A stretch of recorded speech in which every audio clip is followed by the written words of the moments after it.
Faida ya kuhudhuria makambi. Makambi ni mkutano wa makambi huongoa roho.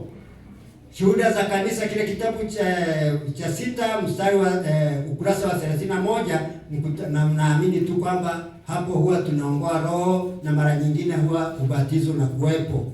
2. Makambi ni mahali tunapojifunza ukweli wa neno la Mungu. Shuhuda ya Kanisa, kitabu cha 6 ukurasa wa 39. Hiyo ndio faida. Faida nyingine, makambi ni mahali pa maandalizi ya kiroho. Shuhuda za Kanisa, kitabu hicho cha kitabu cha 6 ukurasa wa 45.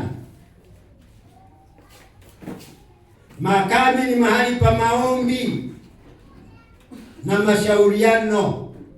Shuhuda ya Kanisa, kitabu cha 6 kile ukurasa wa 50. Makambi ni mahali pa kuondoa matatizo na manunguniko ya washiriki. Tunakuta kwamba tunakuwa wamoja, tunashirikiana. Kwa nini ukose makambi kwa faida zote hizo?